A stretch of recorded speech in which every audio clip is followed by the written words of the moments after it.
خداوند تبارک تعالیٰ نے سورہ التین میں آغاز سورہ میں 4 قسمیں کھائی ہیں،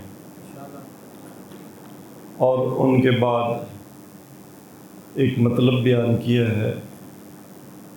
قرآنی صورتوں میں، قرآن میں جو قسمیں ہیں، خداوند تبارک تعالیٰ جب قسم کھاتا ہے تو اس قسم کا فلسفہ کیا ہوتا ہے، کیوں خداوند تبارک تعالیٰ قسم کھاتا ہے، یہ خود الگ ایک موضوع ہے جس پہ ریسرچ آرٹیکلز موجود ہیں۔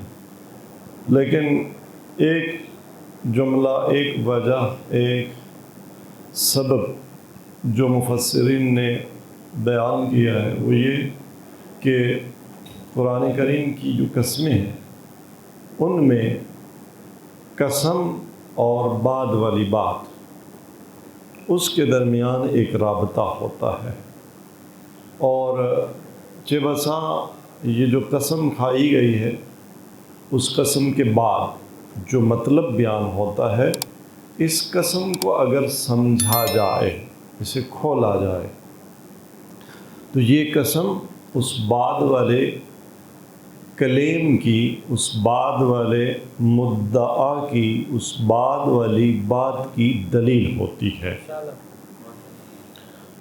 تو 4 قسمیں خداوند تبارک تعالیٰ نے اس سورہ میں کھائی ہیں، اور پھر 5ویں مرحلے پر ایک مطلب بیان کیا ہے۔ پہلے تھوڑا سا ان قسموں کو کھولیں۔ والتین والزیتون وطور سینین وہذا البلد الامین۔ بات کیا ہے؟ لقد خلقنا الانسان فی احسن تقویم۔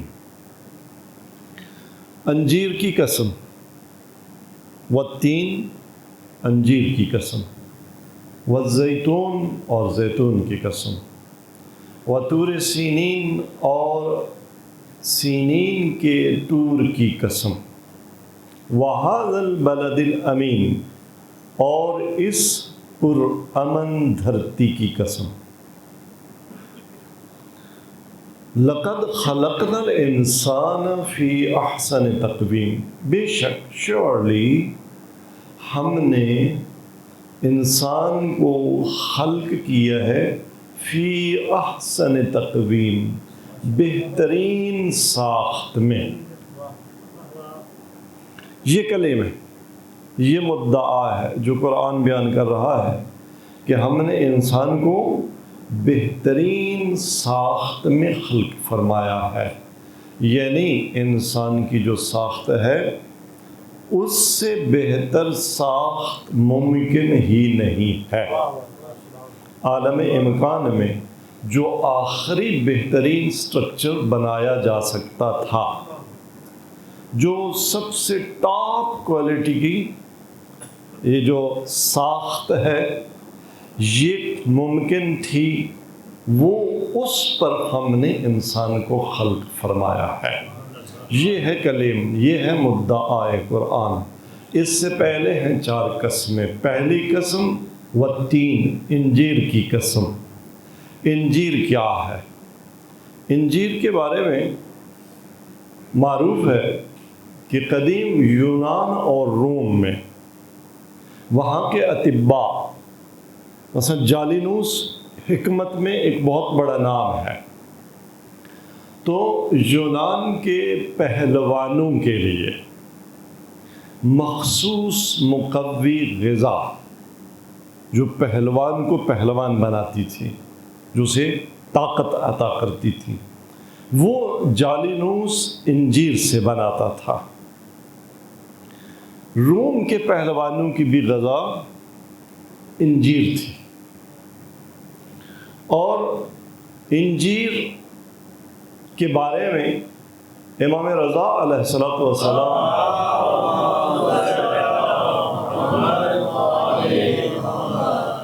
آپ کا ایک نورانی فرمان ہے کہ آپ نے فرمایا کہ بہشت کے پھلوں سے بہت زیادہ مناسبت اور مشابہت رکھتی ہے انجیر۔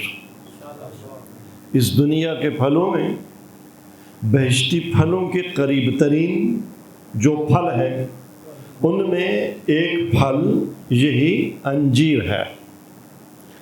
انجیر کے فوائد فقط بدنی نہیں ہے، بدنی فوائد یہ کہ اس سے بڑھ کر اکسیر بدن کے لیے کوئی نہیں ہے، اور یہ بھی حضرت امام رضا علیہ الصلوۃ والسلام کا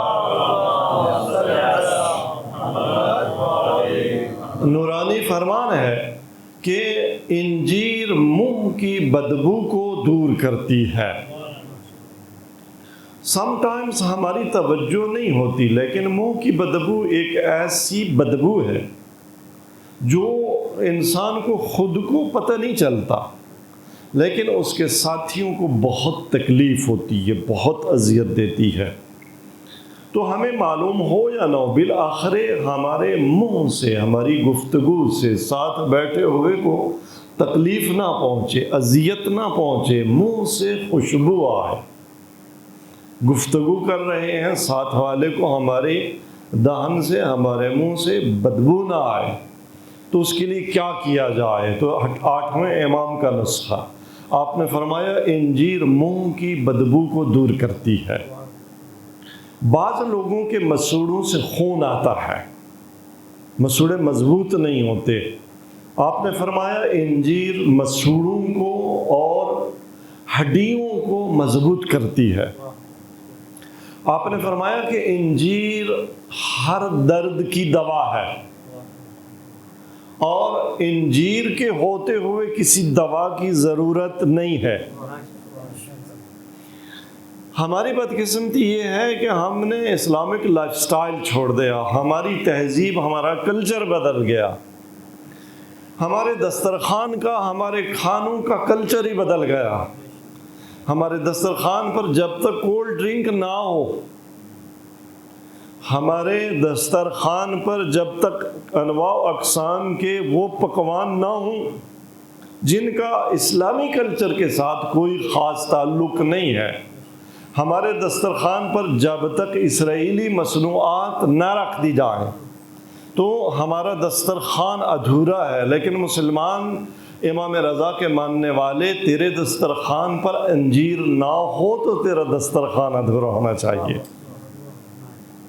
لیکن ہمیں پرواہ نہیں ہے۔ اس کا نتیجہ یہی ہے کہ ہمارے صحت کے بیسیوں مسائل ہیں، اور امام رضا علیہ السلام نے جو انجیر کے فوائد بتائے ہیں ان میں بالوں کا اگنا، اب ہم گنجے ہو رہے ہیں، تو اگر مسلسل انجیر ہماری غذا کا حصہ ہوتی تو شاید ہم اس طرح سے، شاید نہیں کہنا چاہیے، یقیناً اس طرح سے ہم جلد گنجے نہ ہوتے۔ تو یہ انجیر کے فوائد، اور انجیر کے فقط بدنی فوائد نہیں ہیں۔ جہاں یونان میں انجیر پہلوانوں کی غذا تھی، وہاں یونان میں انجیر کو فلسفیوں کا ہم نشین کہا جاتا تھا۔ انجیر یونان میں سقراط اور افلاطون کی ہم نشین تھی۔ یعنی اگر آپ چاہتے ہیں کہ آپ کا مائنڈ، آپ کا حافظہ، آپ کی فکر، وہ فلسفی کہ جن کا نام لیے بغیر تاریخ فلسفہ ادھوری رہ جاتی ہے، ان کے دسترخوان پر انجیر ہوتی تھی۔ یہ انجیر کے فوائد۔ تو خداوند تبارک تعالیٰ نے اس پھل کی قسم کھائی، والتین والزیتون، زیتون کی شرافت کے لیے، زیتون کی فضیلت کے لیے اتنا بس کہ خداوند تبارک تعالیٰ نے قرآن میں زیتون کے درخت کو شجرۃ مبارکۃ زیتونہ، قرآن نے جس درخت کو شجرہ مبارکہ قرار دیا نام لے کر، وہ زیتون کا درخت ہے۔ اور زیتون کا تیل، یہ کہتے ہیں کہ حکمت میں اپنی تاثیر کے لحاظ سے جگر کا پکا اور مخلص دوست زیتون کا تیل ہے۔ آج اگر ہم اپنے صحت کے پرابلمز، مسائل کو دیکھیں تو ان میں ایک بہت بڑا مسئلہ خون خون کی عدم صحت کا مسئلہ ہے. کتنے لوگ جو خون کی انواع اقسام کی امراض میں مبتلا ہیں. اور خون کون سا آرگن بناتا ہے؟ وہ جگر. خون بنانے کی فیکٹری جگر. جس انسان کے بدن میں جگر سالم نہیں ہے اس کا خون سالم نہیں ہے. اس کو خون کی انواع و اقسام کی امراض ہیں.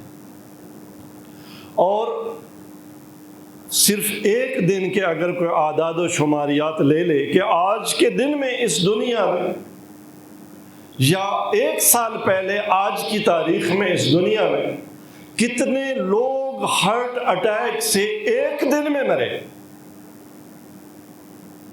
ہارٹ اٹیک کا موجب، سب سے بنیادی موجب یہی خون. خون کا صاف اور پاک نہ ہونا. اتنا سمجھ آتا ہے کہ وہ جو بعد والا کلیم ہے لَقَدْ خَلَقْنَا الْإِنسَانَ فِي أَحْسَنِ تَقْوِيمٍ، ہم نے یقیناً انسان کو بہترین ساخت پر خلق کیا ہے. اگر اس دنیا میں ہمیں سمجھ جو آتا ہے، اس دنیا کی جو ہماری مشینریاں ہیں، ہمارے کارخانے ہیں، ہماری فیکٹریز ہیں، اگر فرض کریں گاڑی بنانے کی ایک فیکٹری ہے، ٹویوٹا کی ایک بہترین فیکٹری، اس نے لیٹسٹ ماڈل کی بہترین گاڑی بنا لی، لیکن اگر اس گاڑی کا فیول ہی ٹھیک نہ ہو تو یہ گاڑی نہیں چلے گی. آپ کی اس ساخت میں اس کے فیول میں مناسبت ہونی چاہیے.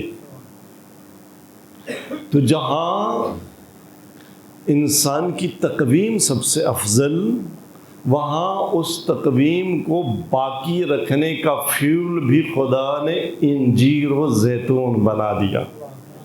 پتہ چلا کہ جہاں یہ ماشین جس کو ہم انسان بولتے ہیں، جسے انسانی بدن کہتے ہیں، جہاں یہ احسن تقویم میں ہے تو اس کے لیے ہائی آکٹین کا بندوبست بھی خدا نے کر دیا ہے. اس کی کسی پائپ میں کوئی قطرہ، تلچھٹ، گندگی، دھواں نہ آ رہے. خلاصہ ٹھیک ہے نا. تو خداوند تبارک تعالیٰ نے اس احسن تقویم کے ساتھ جوڑ دیا والتین والزیتون کو. تو سمجھ آ گئی یہاں تک کہ والتین والزیتون کا تعلق ہے کس کے ساتھ؟ فی احسن تقویم کے ساتھ. لیکن اگلی دو قسمیں وَطُورِ سِینِین وَهَٰذَا الْبَلَدِ الْأَمِینِ، ان کا کیا تعلق؟ احسن تقویم کے ساتھ. یہ تعلق اس وقت تک سمجھ نہیں آئے گا کہ طور سینین کی قسم. سینین کہتے ہیں گھنے اور خوبصورت درختوں اور باغات کو. کوہ طور پہ، طور کی پہاڑی، وہ گویا گھنے اور خوبصورت جنگلات اور درختوں میں گھری ہوئی تھی. تو سینین کے خوبصورت درختوں کے پہاڑ طور کی قسم. وَهَٰذَا الْبَلَدِ الْأَمِینِ، اور مکہ جو امن کا شہر ہے، وہ شہر جس میں عصر جاہلیت میں بھی 4 مہینے ان میں وہ لوگ بھی جنگ نہیں لڑتے تھے جو پانی پینے پلانے پہ جھگڑا، جن کا گھوڑا آگے بڑھانے پہ جھگڑا ہو جاتا تھا، اور 100 سال تک جس پہ ان کی جنگیں جاری رہتی تھیں. اس شہر کو، اس دھرتی کو خداوند تبارک تعالیٰ نے امن کا گہوارہ بنا دیا. اور آج بھی جو لوگ حج کی سعادت حاصل کر چکے ہیں، جو عمرہ کی سعادت حاصل کر چکے ہیں، جب انسان مکہ پہنچتا ہے، جب انسان اطراف حرم میں پہنچتا ہے، تو میرا ذاتی ایکسپیرینس یہ بتاتا ہے. میں نے تمام ائمہ طاہرین کی قبور کی زیارت کی ہے، میں نے مدینہ کی زیارت کی ہے. خداوند تبارک تعالیٰ آپ کو بھی یہ شرف اور یہ فضیلت نصیب فرمائے. لیکن مکہ میں، بیت اللہ میں، حرم امن الہی میں، اس کا نام ہی حرم امن الہی ہے، جہاں شکار کو بھی امن حاصل ہے، جہاں حاجیوں کو شکار کی بھی اجازت نہیں ہے۔ ایسا امن کا گہوارہ گھر، وَهَذَا الْبَلَدِ الْأَمِينَ، اور اس پرامن شہر کی قسم بار الہ۔ یہ جو لقد خلقنا الانسان فی احسن تقویم ہے، اس کا تین کے ساتھ، انجیر کے ساتھ تو رابطہ ہم نے جوڑ لیا، ہمیں سمجھ آ گئی۔ اس کا زیتون کے ساتھ تو رابطہ جڑ گیا، لیکن اس کا طور سینین کے ساتھ کیا رابطہ؟ اس کا ھذا البلد الامین کے ساتھ کیا رابطہ؟ تو یہی آئے گی نداء قدرت کہ ہم نے کلیم یہ کیا ہے، لقد خلقنا الانسان، ہم نے انسان کی بات کی ہے، ہم نے جسم و بدن کی بات نہیں کی۔ تو اپنے پیمانے تبدیل کر۔ تیرے پیمانوں میں انسان کون ہے؟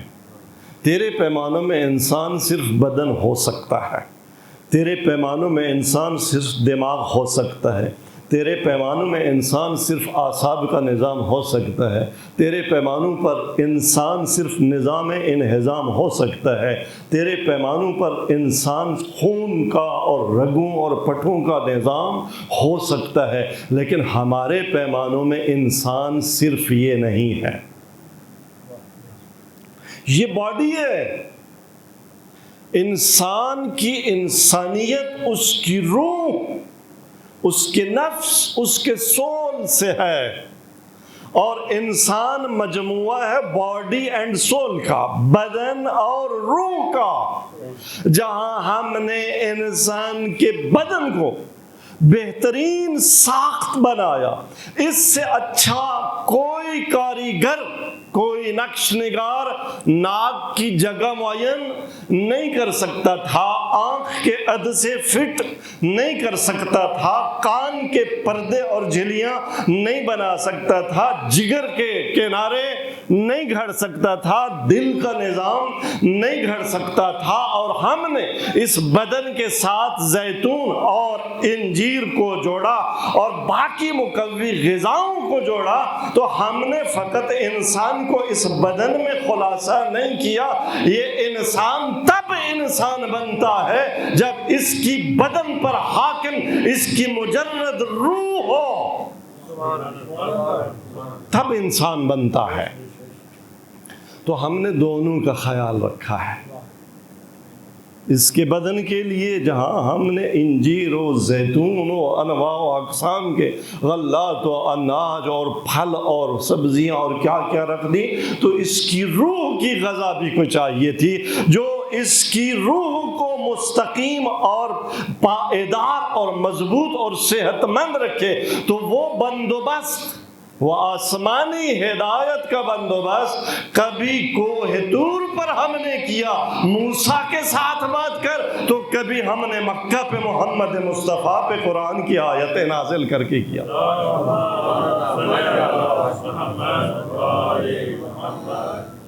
نہیں رہا، وقت کے دامن میں گنجائش نہیں رہی، بس آج یہیں پہ ہی ختم کرتا ہوں، صرف مقدمہ باندھا۔ کل آپ جلدی انشاءاللہ تشریف لائیں گے تو میں کچھ بہتر آرائز پیش کر سکوں گا۔ وَهَذَا الْبَلَدِ الْأَمِينَ، یہ امن کا شہر،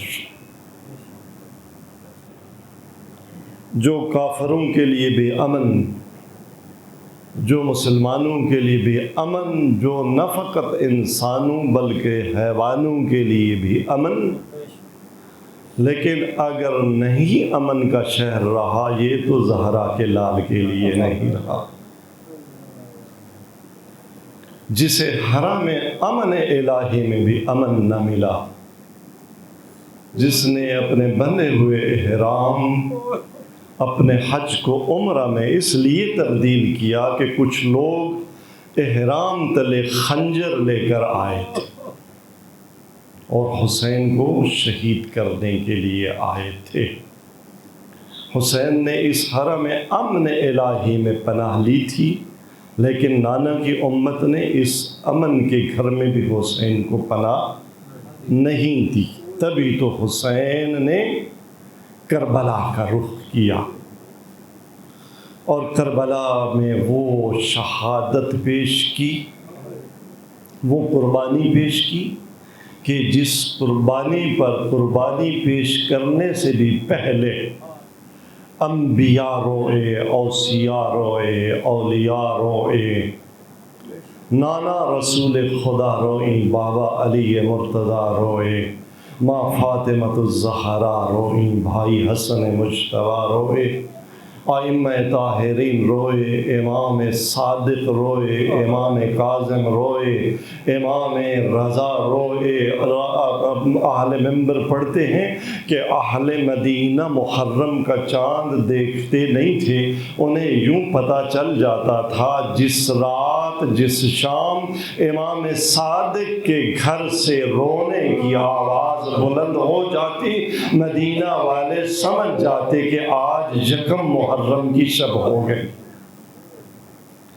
آج یکم محرم کا چاند نظر آ گیا۔ امام موسیٰ کاظم جب محرم کا چاند دیکھ لیتے، پورا مہینہ امام کاظم علیہ السلام کے چہرے اقدس پر کوئی مسکراہٹ نہیں دیکھتا تھا۔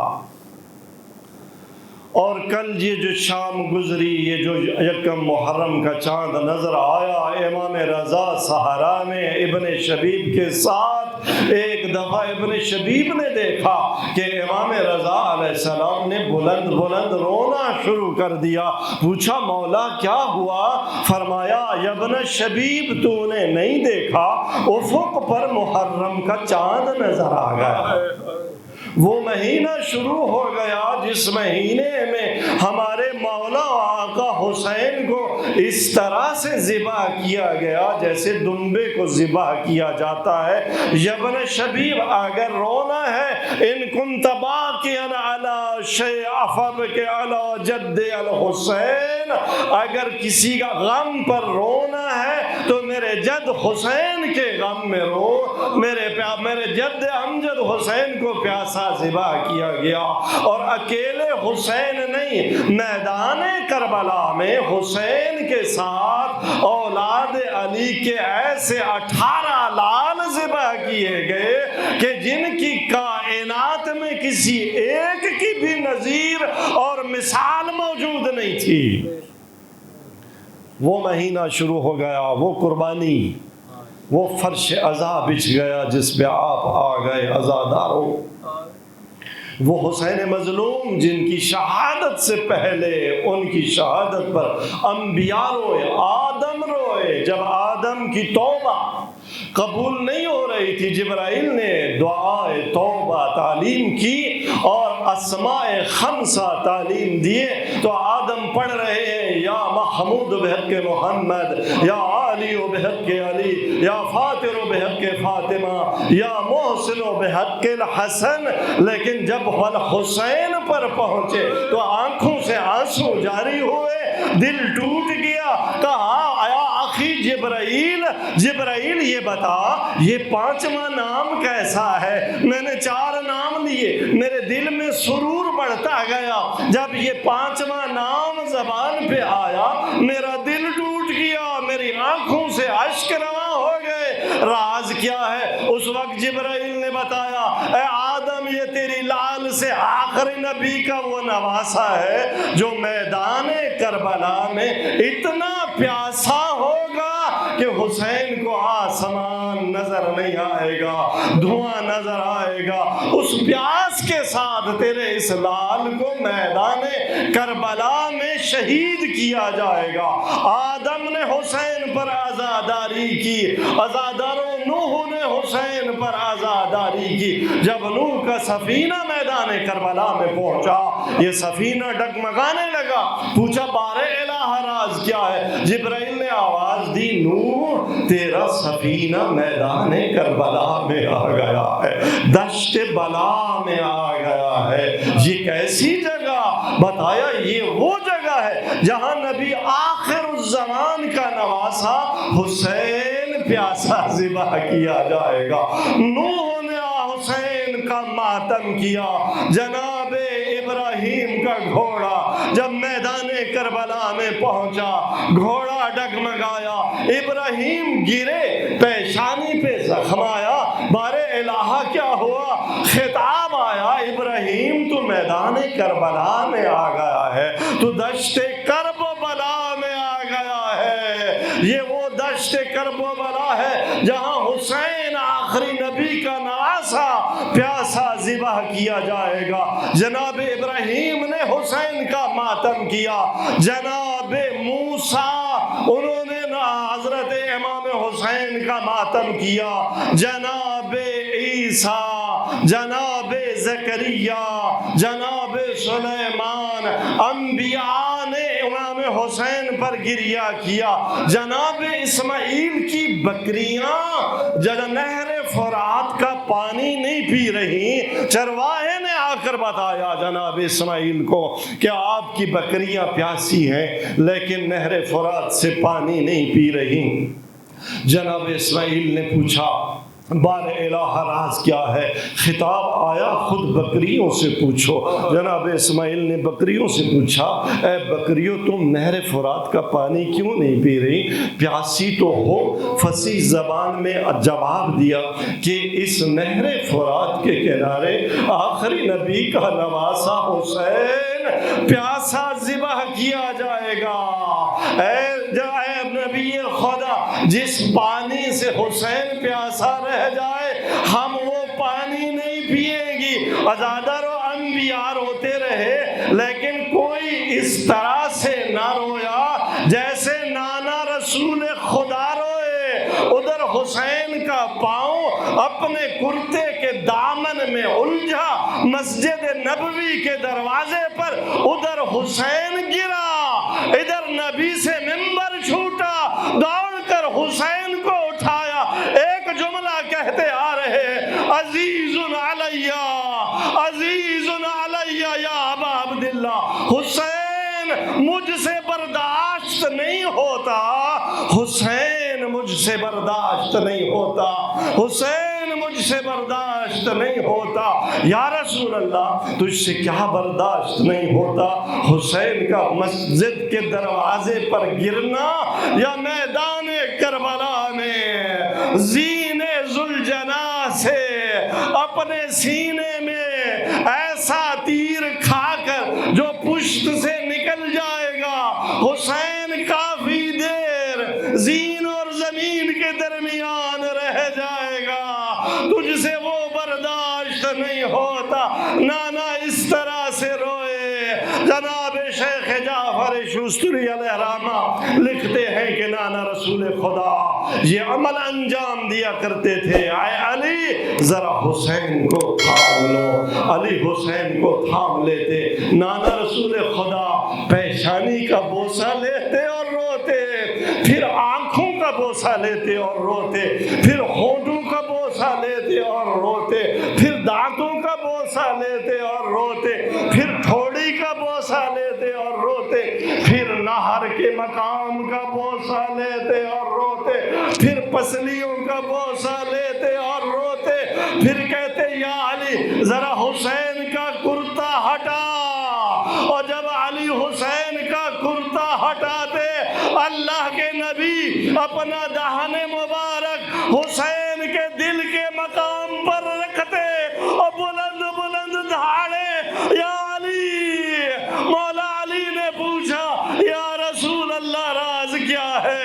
آپ حسین کے بوسے لیتے جا رہے ہیں، روتے جا رہے ہیں، یہ دل کا مقام چوما ہے۔ اس وقت فرمایا یا علی اقبل مواضع السیوف، اے علی میں حسین کے وہ مقامات چوم رہا ہوں جہاں پتھر پیشانی پہ لگے گا، جہاں ہونٹ زخمی ہوں گے، جہاں دانت ٹوٹے ہوئے ہوں گے، جہاں ٹھوڑی میں تیر لگا ہوا ہوگا، جہاں نہر پہ خنجر کھنڈا خنجر چلے گا، ٹوٹی ہوئی پسلیاں ہوں گی،